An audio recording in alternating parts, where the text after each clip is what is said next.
Imagine a country so full of hope that banks from all over the world stand in line to give it money. A country so proud of its new future that it ties its money to the U.S. dollar. This was Mexico in the early 1990s. NAFTA had just been signed. Foreign investors called it the Mexican miracle. But like all miracles, it had a hidden cost. For years, Mexico borrowed billions using a special bond called the tesobono, bonds tied to the U.S. dollar. On paper, these bonds looked safe and clean. But deep inside, they had a dangerous trap. Every dollar borrowed had to be paid back in dollars, not pesos. If the peso ever lost value, the debt would grow fast, like a river after a storm. Only a small group of leaders and bankers knew how risky it was. The year 1994 started bright but soon turned dark. In January, rebels in Chiapas rose up. In March, a popular presidential candidate, Luis Donaldo Colosio, was killed. Foreign money began to sneak quietly out of Mexico. The central bank's savings drained away like water leaking from a cracked jar.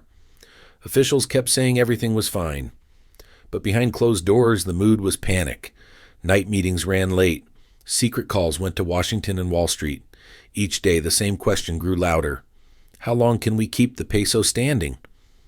By December, a new president, Ernesto Zedillo, had taken office. He found almost no money left and a currency under attack. The peso was still fixed to the dollar, but that fixed rate had become a trap. On December 20th, his team made what they thought was a small, careful devaluation. It was supposed to release pressure slowly. Instead, it opened the floodgates. Traders saw weakness and attacked. Hedge funds sold pesos by the billions. Within days, the peso collapsed. A currency that seemed steady lost almost half its value. Across Mexico, people woke to a new reality. Grocery bills doubled. Loans written in dollars became impossible to pay. Small shops closed. Families who had just begun to hope for a better future saw their savings vanish. Yet while millions lost, some won. Hedge funds and big banks abroad had already bet on the peso falling. Wealthy Mexicans with dollar accounts overseas were protected. Was this just the normal way of markets, or did private whispers reach trading floors before the news went public? In Washington, the fear was different. U.S. banks had lent huge amounts to Mexico. A default could damage Wall Street. Over Christmas, powerful men met in quiet rooms. No TV cameras, no public debate.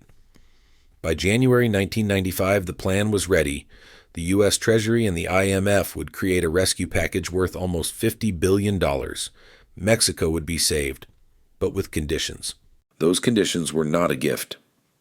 Mexico promised its future oil money as security, the lifeblood of its economy. If it failed to repay, oil dollars would flow straight to U.S. accounts. In public, the bailout was praised as friendship. In private, it was insurance for banks and a new way to influence Mexico's choices. The peso later stabilized, and Mexico repaid the loans. Leaders called it a success. But under the headlines was a hard truth. The losses were shared by the public. The profits went to a few. The crisis showed how fast a country can be tied up by secret deals and how quickly its future can be pledged to save foreign creditors. Think of the contrast. A family in Guadalajara loses its store because a dollar loan doubles overnight. In New York, a trader celebrates because his bet against the peso wins. Both things happened at the same time. One was public pain. The other was private gain. The 1994 Peso Crisis was more than a crash. It was a lesson about how global finance really works. Money flows in, lifts economies, and then, at the first sign of trouble, runs away, leaving debts behind. Bailouts come, but they bring quiet shifts of power from the borrower to the lender. A country's independence can be mortgaged in a single night. The bill comes later to ordinary people. By the late 1990s, Mexico had recovered enough to be praised again. But the night the peso fell left a scar. It remains a warning told quietly in financial circles. What happens when hope moves faster than reality, and when the future is sold in promises too big to keep? Imagine again a country full of hope.